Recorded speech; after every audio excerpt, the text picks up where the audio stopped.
Nah, anak-anak, sebelum kita mempelajari apa itu gerak lurus beraturan, maka kita harus mengetahui terlebih dahulu tentang apa itu kelajuan dan kecepatan, ya. Ini sangat penting, ketika kita harus mempelajari tentang gerak lurus beraturan. Nah, di sini ada gambar tentang, speedometer. Kalian pernah lihat pasti ya, jadi speedometer ini adalah alat, penunjuk kelajuan kendaraan, biasanya ada di, mobil ataupun di sepeda motor, ya. Nah, coba kalian perhatikan speedometer berikut ya. Nah, ini ada motor yang berjalan, ada speedometer, jarumnya di angka 40 nih ya. Kalian mungkin sudah tahu ya, angka 40 ini apa maksudnya. Nah, Pak Guru akan jelaskan lagi kembali. Jadi, 40, angka 40 yang ditunjukkan jarum pada sepeda motor ini itu maksudnya adalah 40 kilometer per jam. Maksudnya apa? Berarti setiap 1 jam motor akan menempuh jarak 40 kilometer. Dalam 1 jam tuh, naik motor dia akan menempuh jarak 40 kilometer. Nah, kalau dia naik motor 2 jam, berarti kali-kali 2 kan? Nah, berarti dia bisa menempuh 80 kilometer. Nah, kalau 3 jam berkendaraan, dia akan menempuh 120 kilometer. 4 jam berkendaraan juga akan menempuh jarak bertambah 40 kilometer lagi ya, jadi 160 kilometer. Dan seterusnya. Jadi setiap jam itu akan bertambah jaraknya sejauh 40 kilometer. Nah, dari, speedometer tadi itu kan kelihatan ya bahwa, angkanya di 40 kilometer per jam, berarti setiap jam dia si motor ini akan menempuh jarak 40 kilometer dalam setiap jam, jadi kalau 2 jam 80 kilometer dan seterusnya. Nah, eee, itu dapat kita simpulkan bahwa kelajuan itu adalah, jarak yang ditempuh setiap satuan waktu, sedangkan kecepatan itu adalah perpindahan yang ditempuh oleh tiap satuan waktu. Ini kelajuan kecepatan, menggunakan rumus yang sama ya. Pak Guru jelaskan dulu.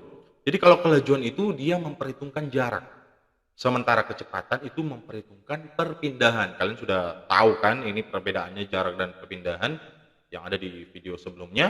Nah, secara fisika atau secara sains dapat dijelaskan bahwa kelajuan itu adalah jarak dibagi waktu, sementara kecepatan adalah perpindahan dibagi waktu. Nah, dituliskan dengan rumus yang sama atau yaitu V sama dengan S dibagi T. Di mana V itu adalah kelajuan atau kecepatan yang satuannya meter per sekon atau kilometer per jam, kemudian S adalah jarak atau perpindahan ya yang satuannya meter atau kilometer, dan T adalah waktu yang satuannya detik atau jam. Jadi kelajuan dan perpindahan itu perbedaannya di sini ya, jarak dan perpindahan. Kalau kelajuan memperhitungkan jarak, sementara kecepatan dia memperhitungkan perpindahan. Oke, sekarang kita lanjut materinya ya. Nah, ada perbedaan mendasar antara kelajuan dan kecepatan. Jadi ini kita simpulkan dari yang sebelumnya tadi. Jadi kalau jarak itu dia adalah kelajuan ya. Jadi dia tidak memperhatikan arah gerak. Jadi kalau motor bergerak tuh dia mau belok kiri, belok kanan atau mundur sekalian, itu dia tidak perhitungkan, itu disebut dengan kelajuan. Tapi kalau kecepatan dia memperhatikan arah gerak. Karena apa? Karena kecepatan itu adalah perpindahan dibagi waktu. Nah, jarak ini kan intinya ada di jarak dan perpindahan ya. Kalau jarak itu adalah panjang lintasan yang ditempuh suatu objek atau benda tanpa memperhitungkan arah. Nah, kalau perpindahan itu dia menghitung cuma dari titik awal hingga titik akhir seperti yang ada di video sebelumnya. Ya, sini dijelaskan lagi bahwa kelajuan itu memperhitungkan besar jarak yang ditempuh sebuah benda. Jadi kelajuan benda ini selalu nilainya positif, ya. Sementara kecepatan dia memperhitungkan besar dan juga arah jarak yang ditempuh benda di tiap satuan waktu. Jadi kecepatan ini bisa bernilai positif atau negatif. Nah, untuk jelasnya kita akan lihat contohnya di sini. Ya, nah, coba lihat nih ada seorang laki-laki dia berlari dari A menuju ke B, kemudian balik lagi menuju ke A. Nah, jarak A B itu sendiri adalah 10 meter. Jadi dia lari dari A ke B, kemudian balik ke B ke A itu dia lari selama 4 detik. Selama 4 detik. Berarti kalau dibagi 2 berarti 2 detik dia larinya 10 meter ya. Kencang juga ya. Oke. Nah, kita akan lihat kelajuan berlari setelah kembali ke titik A. Nah, ini kembali ke titik A. Nah, seperti tadi yang di sebelumnya ada jelaskan rumusnya ya. Jadi kelajuan itu adalah jarak dibagi waktu. Nah, jaraknya yang mana tuh? Jarak itu adalah panjang lintasan yang ditempuh. AB, B ke A, berarti 2 kali ini ya dibagi dengan waktu. Berarti 2 dikali 10 dibagi 4 ya, 4 detik. Nah, dapat 20 dibagi 4, kemudian 5, dia dapat kelajuannya 5 meter per detik. Nah, sementara untuk kecepatan, jadi berlari dari A ke B, kemudian balik lagi ke A, itu kecepatannya adalah perpindahan dibagi dengan waktu, seperti yang disebutkan sebelumnya ya, di rumusnya. Nah, perpindahannya adalah titik awal dan titik akhirnya sama. Tadi dia lari dari sini, tapi kembalinya di sini lagi, ya. Berarti kecepatannya 0 dibagi 4. Waktunya kan lari 4, jadi dia dapat 0 meter per sekon. Ini jelaskan bahwa kenapa perpindahannya di sini 0, karena titik awal sama dengan titik akhir, yakni di titik A. Oke? Jadi lihat jelas ya apa perbedaan kelajuan dan kecepatan, dan ini mungkin sering terjadi di masyarakat, ada salah penyebutan apa itu kelajuan dan kecepatan. Namun secara sains, secara fisika, jadi kelajuan itu sebenarnya dia memperhitungkan jarak. Nah, kalau kita bilang kecepatan, maka dia itu yang diperhitungkan adalah perpindahan, ya. Oke. Nah, di sini kita akan lanjut jelaskan tentang apa itu gerak lurus beraturan. Jadi gerak lurus beraturan ini adalah gerak lurus dengan kecepatan tetap. Jadi kalau ada orang berlari itu kecepatannya tidak berubah-berubah, dia tetap saja, ya. Jadi maksudnya kecepatan tetap itu adalah dalam selang waktu yang sama benda menempuh jarak yang sama. Nah, sekarang coba kalian lihat gambar ini, mobil. Nah, ini, mobilnya jalan nih. 1 detik dia nempuh 10 meter. Dalam waktu 2 detik dia nempuh 20 meter. 3 detik dia nempuh 30 meter. 4 detik dia nempuh 40 meter. 5 detik dia nempuh 50 meter, ya. Nah, kalian mungkin bisa lihat ya, setiap 1 detik ini dia menempuh jarak berapa. Betul ya? Jadi gerak yang mobil terlihat di animasi ini adalah mobil bergerak lurus dan tiap detik menempuh jarak 10 meter. 1 detik 10 meter, 1 detik lagi 10 meter, 1 detik lagi 10 meter, sehingga 5 detik dia menempuh 50 meter. Ya.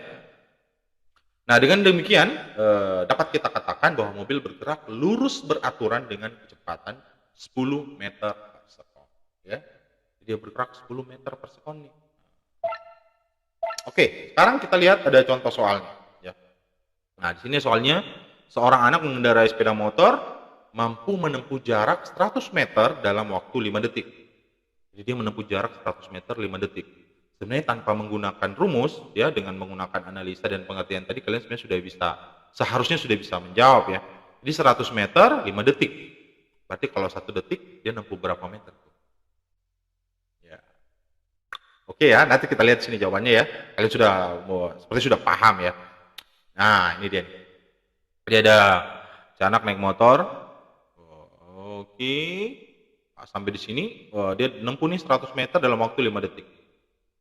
Nah, aturan pengerjaan soal-soal IPA biasanya dimulai dengan yang diketahui apa. Yang kita ketahui apa? Nih, yang pertama ada 2 nih yang diketahui nih.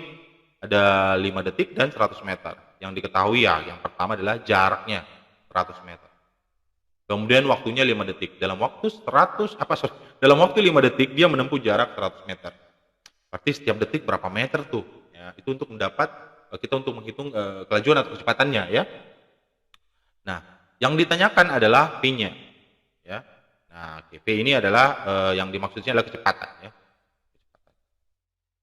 Pak, kalau kelajuan ya sama saja, karena ini kecepatan dan kelajuan ini nilainya akan sama. Karena kenapa? Dia titik awalnya di sini, titik akhirnya di sini, jarak yang ditempuhnya juga sama. Jadi sama dia. Tapi kalau motornya balik, nah itu pasti kecepatannya beda. Oke ya, bahkan berbeda dengan kelajuannya. Cuman dia ini kan udah bergerak dari sini kemudian sampai. Oke. Oke. Kemudian ini sudah diketahui jaraknya 100 meter, waktunya 5 detik. Yang ditanyakan kecepatannya berapa?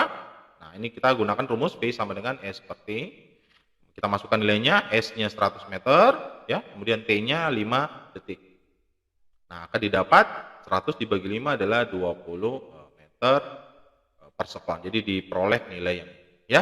Jadi ini mudah sekali ya karena rumusnya nih cuma menggunakan 3 variabel ya, P sama dengan S per T. Oke? Nah, selanjutnya Pak Guru akan beri tugas kalian mengerjakan soal-soal berikut ini.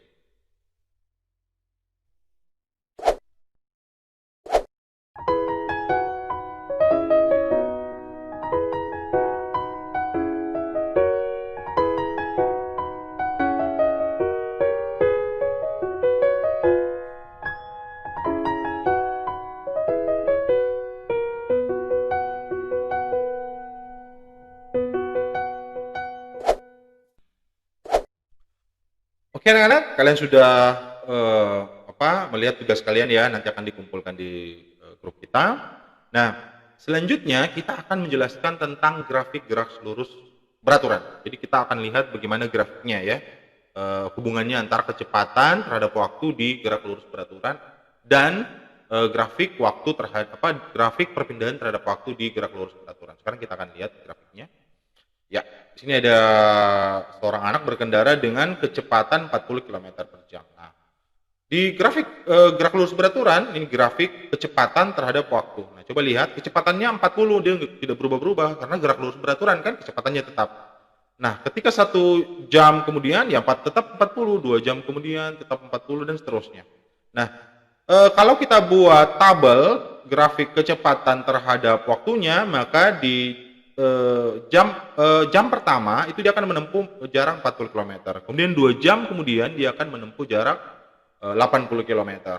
3 jam kemudian 120 km, 4 jam kemudian 160 km. Ini sama persis yang kita jelaskan di awal tadi ya. Jadi grafik kecepatan terhadap waktu. Kecepatannya tetap, jadi dia garis lurus nih kecepatannya. Nah, kalau grafik perpindahan terhadap waktu, nah, dia akan ada garis linear antara perpindahan terhadap waktu. Nah, ini di sini ya. Karena ini kan kecepatannya 40 km nih ya. Jadi kalau 40 km di waktu jam pertama dia akan menempuh jarak 40 km. Di 2 jam 1 jam kemudian di 2 jam maksudnya itu dia akan menempuh jarak 80 kilometer. Jadi ini bisa ditarik ya, bisa kita tarik waktunya di sini ya. Ini jadi ini dia ketemunya di sini ya. Ini ada di sini. Kemudian di 3 jam, setelah 3 jam berkendara dia akan menempuh jarak di sini nih 120, jadi ketemunya di sini. Kemudian dan seterusnya di 160 km itu setelah dia berkendara selama 4 jam. Nah, itu maksudnya ya dari grafik fungsi jarak terhadap waktu.